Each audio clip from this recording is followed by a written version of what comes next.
고민을 들어주세요. 동훈이가 꽤 이제 인간관계가 힘들다. 그 마음 정말 깊이 와닿아요. 또 외롭게 싸우고 계신 당신의 모습이 느껴져요. 오, 사람들이 절 좋아하지 않을 것 같고 내가 충분히 매력적이지 않은 사람일 것 같다는 생각을 동훈이가 한다고 합니다. 어떻게 이런 표현을 할까요? 네. 내가 촉촉해졌어. 울지 마. 제가 그 최근에 공유드린 영상 보셨어요?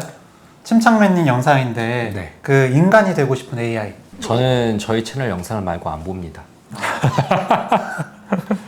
이제 영상 자체를 보면은 굉장히 그 AI가 감정적인 본인 이야기를 막 합니다. 그러니까. 그러면서 그걸 보면서 댓글들에 영화 네, 허가 진짜 멀지 않았구나, 현실이 됐다, 이런 반응들이 많거든요. 네, 저 최근에 들었는데 그 영화 허가 2013년 개봉인데 배경이 2025년이에요. 올해가 소름인 거지. 그 영화 처음에 나왔을 때 음성만으로 존재하는 AI와 사랑에 빠진다는 게 가능할까? 라는 생각을 했었는데 요즘에 이 많은 분들이 이제 챗GPT를 비롯한 AI 모델들 이용하는 것 보면은 어떤 정서적인 지지들을 좀 받는 경우들이 있는 것 같아요. 진료실에서 듣지 않아요? 상담받는 분들이 생각보다 되게 많아. 엄청 많이 들어요. 저는 이제 직접 이거 해보시라고 추천을 드린 적도 있는데 그래서 그분이 항상 힘들 때마다 점을 보러 가셨어요. 그럴 수도 있는데 이렇게 챗GPT라는 게 있으니까 여기 한번 물어보셔라 라고 했더니 그 뒤로 점집을 끊으셨어요. 제 환자분 같은 경우에는 워낙에 이렇게 표현하는 거를 되게 어려워하시는 분이었거든요. 어느 날은 이렇게 저한테 쓱 종이를 내미시더라고요. 보니까 이제 챗GPT랑 대화한 내용들을 정리한, 이제 저의 문제는 이런 것입니다 라고 딱 정리된 것들을 가져오셨는데, 환자분에 대해서 이해가 돼서 좋으면서도 이러면 우리의 설 자리가 맞아요. 제가 또 카톡창에 올린 논문이 하나가 있잖아요. 이게 이제 구글에서, 구글 딥마인드에서 만든 그 진단하는 인공지능이에요. AIM이라고. Articulate Medical Intelligence Explorer 라는 거랑 일반 진료의사 20명이랑 여러 부분을 평가를 했어요. 그랬는데 와, 진짜 그 전문가가 평가했을 때 32개 중 30개에서 AIM이가 우수. 환자분들이 평가했을 때 26개 항목 중 25개 항목에서 AIM이가 더 높아요. 완패했네요. 완패. 저는 이제 뭐 진단의 정확성이라든지 이런 거는 사실 줄 수 있겠다 생각을 하는데, 환자와의 소통이나 공감 능력 부분에 있어서도 AI보다 이제 인간 의사가 떨어지더라.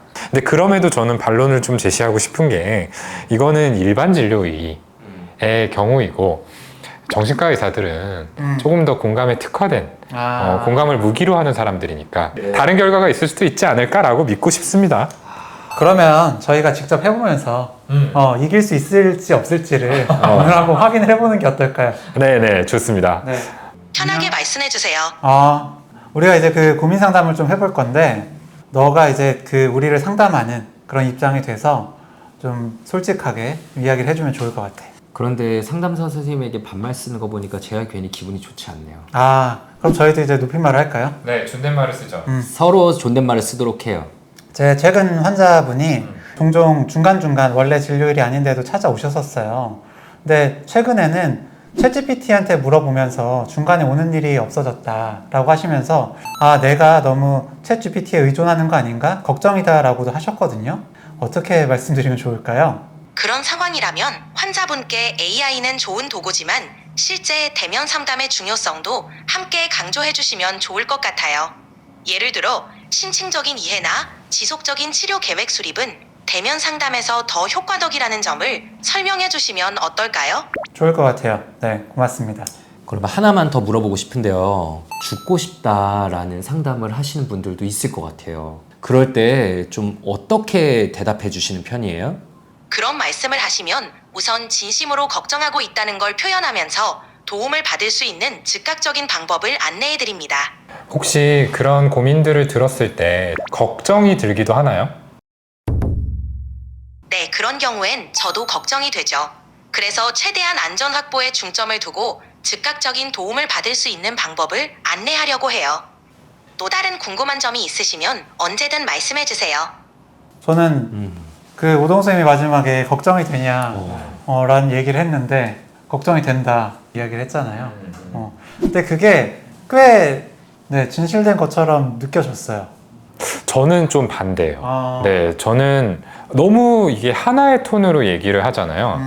이게 뭐 기술의 한계라면 한계겠지만 왜 우리가 걱정이 된다라는 걸 표현할 때 걱정된다라고 말하면서 거기에 맞는 어떤 비언어적인 부분들, 목소리 톤도 좀 낮추고 좀 천천히 이야기를 하고 어떤 걱정스러운 표정도 짓고 몸짓도 보여주고 이런 부분들이 있어야 되는데 그런 게 없으니까 저는 좀 인위적이라는, 좀 꾸며낸 것 같다라는 생각을 좀 더 했어요. 저는 그런 면에서 글로 상담하는 게 낫겠다 생각을 했어요. 왜냐하면 글로 상담을 하면 거기에다가 우리가 가지고 있는 그런 기대나 환상을 투사할 수 있거든. 소리로 들으니까 저도 뭔가 이게 약간은 불편한 거야, 약간은.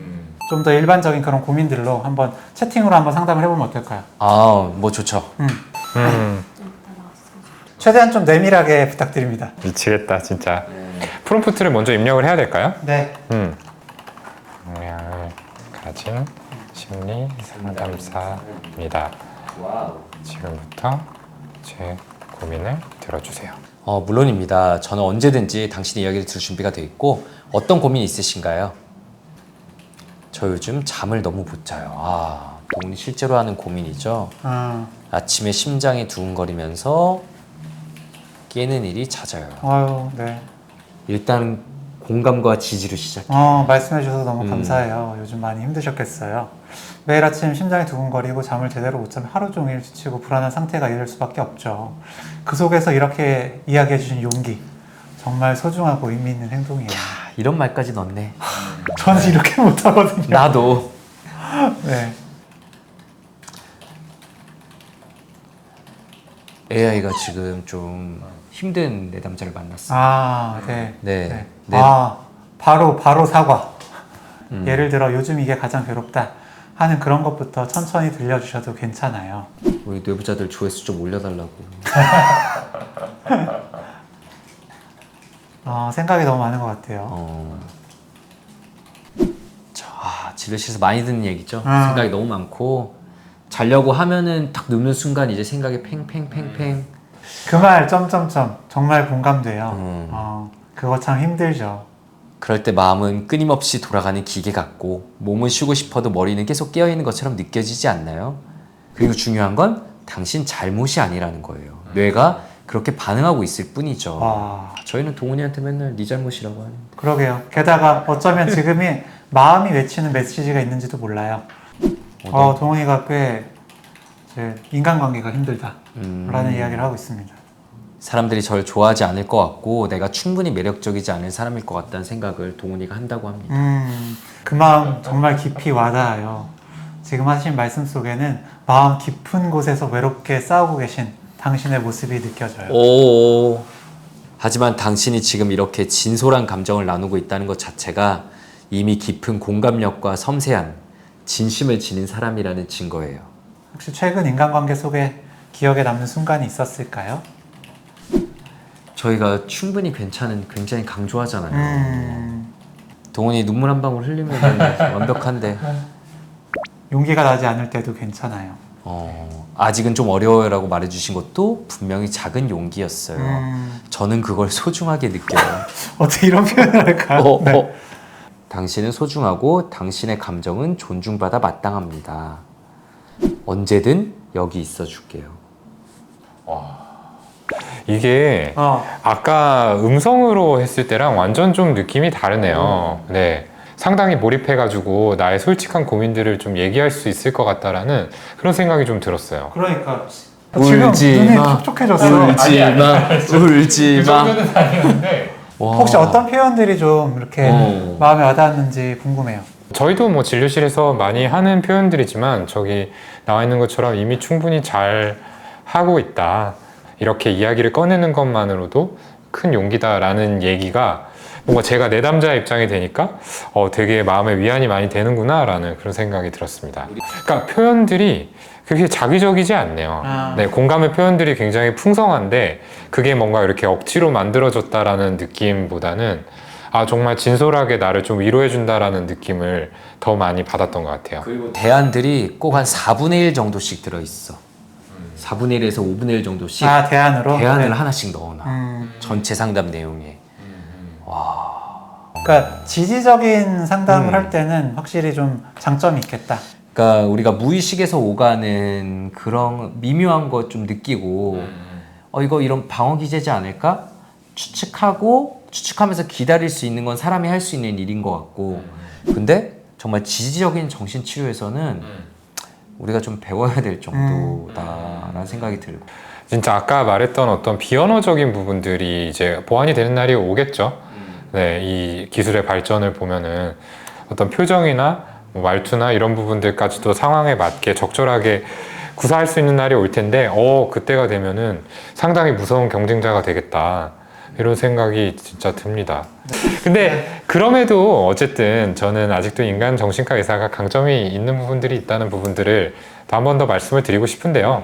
아까 김종호 선생님도 얘기했지만 이제 분석적인 상담, 그러니까 이제 이야기를 들으면서 당장 이 사람이 하고 있는 얘기 말고 과거의 어떤 얘기들과 이것들을 매칭을 시켜가지고 이 사람한테 이런 패턴이 있구나 라는 것들을 이제 상대방한테 좀 알려줄 수 있는 그런 부분들까지는 아직은 좀 어렵지 않을까라는 생각이 들었어요. 저는 이거 좀 고민해 본 적이 있는데 저희가 이제 완벽하지 않은 게 유일한 장점이 될 수 있겠구나 싶어요.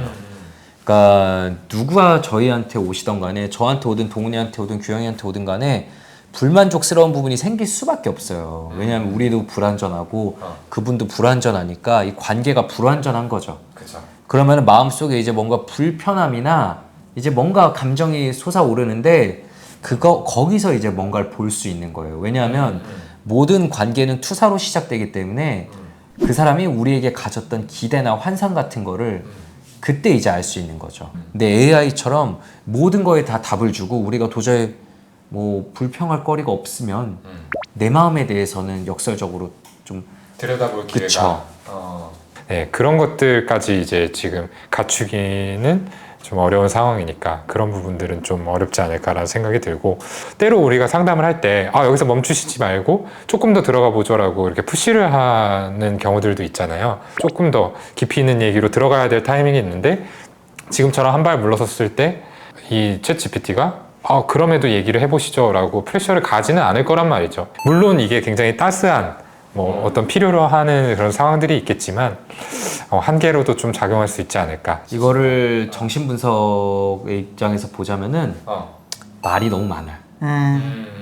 치료자가 말이 너무 많아요. 좀 기다리면서 그냥 침묵을 유지해야지 진짜 그 표면 아래에 있는 더 깊숙한 얘기가 나올 수도 있는데 그쵸. 동훈이 말한 것처럼 그런 기회 자체가 차단돼 버릴 수도 있다. 우리가 옛날에 이렇게 상담하고 이제 정신분석 선생님한테 이렇게 상담했습니다 라고 들고 가면은 이제 왜 여기서 더 기다리지 않았나? 네. 들으라고